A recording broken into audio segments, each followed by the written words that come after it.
आप देख रहे हैं क्रिकेट मुबशर का यूट्यूब चैनल। आज की वीडियो बहुत ज़्यादा इंपॉर्टेंट होने वाली है क्योंकि आईसीसी ने 8 नए रूल्स मुतारिफ़ करवा दिए हैं वर्ल्ड क्रिकेट में और आज से 1 अक्टूबर से उनका जो इतलाक़ है वो वर्ल्ड क्रिकेट में शुरू हो जाएगा। तो आज हम 1 बाय 1 हर रूल के हवाले से बात करेंगे कि कौन कौन से रूल्स, कौन से 8 ऐसे रूल्स हैं जो आईसीसी ने नए अनाउंस किए हैं। तो हम 1 बाय 1 हर रूल को देख लेते हैं। सबसे पहला रूल ये है कि जब भी कोई बैट्समैन आउट होगा तो जो आने वाला बैट्समैन होगा वही स्ट्राइक पे होगा। जैसे अक्सर आपने देखा होगा कि जब प्लेयर आउट होता है, ख़ास तौर पे जब कैच आउट होता है, तो अगर बैट्समैन ने क्रॉस कर लिया है तो जो नया बैट्समैन आता है वो नॉन स्ट्राइक रेंज पे होता है। पर अब ऐसा नहीं होगा, चाहे बैट्समैन ने क्रॉस किया हो या ना किया हो, आने वाला बैट्समैन हमेशा से स्ट्राइक पे ही होगा। ये हो गया पहला रूल। और दूसरा जो रूल है वो बहुत अरसे से अब अप्लाई भी हो रहा है कि कोविड की वजह से जो सलाइवा का यूज़ था वो मना कर दिया गया था बॉलर्स को। मतलब थूक जो बॉलर्स इस्तेमाल करते थे बॉल को शाइन करने के लिए, अब वो परमानेंट अलाउ नहीं होगा। मतलब परमानेंट वो रूल कर दिया गया है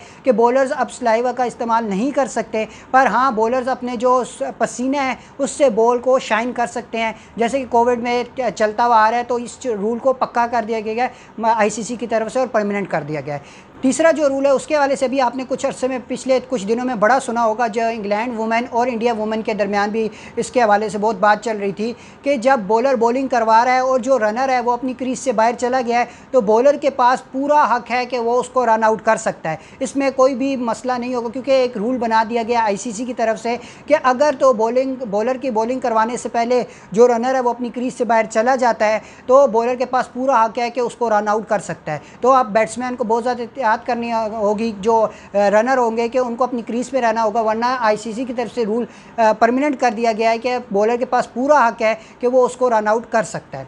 चौथे रूल की बात करें तो ये रूल पहले से T20 में अप्लाई हो रहा है, पर ये अब वनडे में और टेस्ट मैचेस में भी अप्लाई किया जाएगा। जैसे कि आपको पता है कि वनडे में अगर T20 में जिस तरह अप्लाई हो रहा था कि T20 में अगर एक टीम को 1 घंटा 20 मिनट में सारे ओवर्स कंप्लीट करने हैं, अगर वो टीम उस टाइम पे ओवर्स कंप्लीट नहीं कर पा रही तो जो उसके आखिर में 5 प्लेयर्स सर्कल से बाहर होते हैं, अब वो 5 के बजाय 4 होंगे। चाहे जितने भी ओवर्स रह जाएं, 7 ओवर 8 ओवर रह जाएंगे, तो उस टीम को अपना एक प्लेयर सर्कल में बुलाना पड़ेगा और अगर टाइम पे पूरा कर लेंगे तो 5 प्लेयर्स बाहर हो सकते हैं। अगर 1 घंटा 20 मिनट जिस तरह T20 में टाइम है तो अगर उसमें पूरा नहीं कर सकी टीम ओवर्स अपने, तो अपना जो एक प्लेयर होगा उसको सर्कल में बुलाना पड़ेगा। मतलब 5 जो सर्कल के बाहर होते हैं अब 4 होंगे। इस तरह ये पहले T20 में अप्लाई हो रहा था, अब ये वनडे में भी अप्लाई होगा। T20 में तो ये चेंज नहीं होगा क्योंकि पहले से अप्लाई हो रहा होगा, आपने भी एशिया कप में भी देखा होगा ये अप्लाई हो रहा था, पर अब ये वनडे में भी अप्लाई होगा।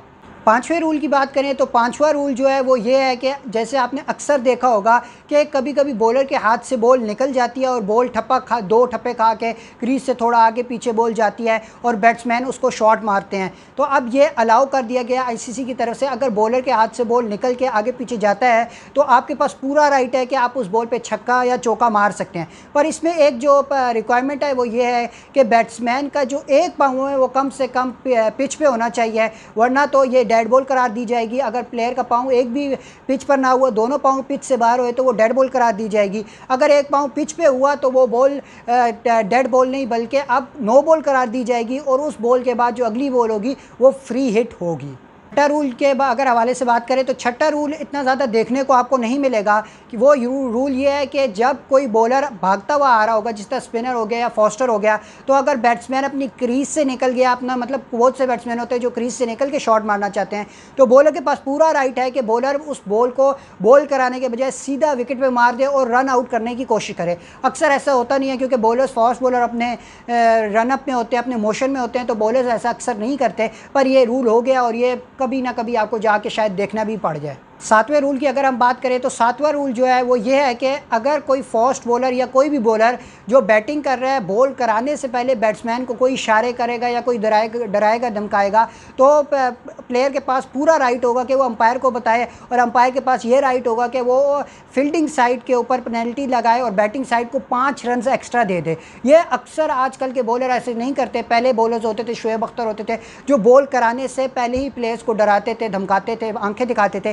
तो तो अब ऐसा अलाउ नहीं होगा। और अगर कोई प्लेयर ऐसा करेगा तो प्लेयर जो बैट्समैन होगा उसके पास पूरा राइट होगा कि वो अंपायर को बताए, और अंपायर के पास ये राइट होगा कि वो फील्डिंग साइड के ऊपर पेनल्टी लगाए और बैटिंग साइड को 5 रन एक्स्ट्रा दे। 8वां और जो आखिरी रूल है वो ये है कि जब बैट्समैन आउट होगा और जो अगला बैट्समैन होगा उसको टाइम पे पहुंचना होगा। जैसे T20 में पहले टाइम था कि 90 सेकंड में 90 सेकंड में प्लेयर को क्रीज पे पहुंचना है, पर अब जो T20 में वो तो अभी भी 90 सेकंड ही है। पर वनडे और टेस्ट मैच में ये चेंज आया है कि पहले 3 मिनट होता था कि 3 मिनट के अंदर बैट्समैन को क्रीज पर पहुंचना है, अब 2 मिनट का टाइम कर दिया गया। अगर बैट्समैन क्रीज पर 2 मिनट से पहले नहीं पहुंचता तो फील्डिंग साइड के पास पूरा राइट है कि वो अंपायर को कहे कि प्लेयर को आउट करार दिया जाए क्योंकि टाइम ओवर हो चुका है। अक्सर ऐसा देखने को नहीं मिलता क्योंकि बैट्समैन पहले से पैड पहन के बैठे होते हैं। तो ये रूल 8 के 8 रूल जो है वो 1 अक्टूबर से जो इंटरनेशनल क्रिकेट है उसमें अप्लाई कर दिए जाएंगे। तो अब जो T20 वर्ल्ड कप आ रहा है, पाकिस्तान की ट्राई नेशन सीरीज़ आ रही है, उसमें आपको ये रूल अप्लाई होते हुए नज़र आएंगे। तो इसमें कोई इतनी ज़्यादा चेंज नहीं आया, कोई इतने बड़े बड़े रूल्स नहीं हैं, सारे ही बेनिफिट के लिए रूल्स हैं। तो काफ़ी अच्छे रूल्स हैं और जो कि 1 अक्टूबर से वर्ल्ड क्रिकेट में अप्लाई होना शुरू हो जाएंगे। चैनल को सब्सक्राइब करें और बेल आइकन को दबाना ना भूलिए।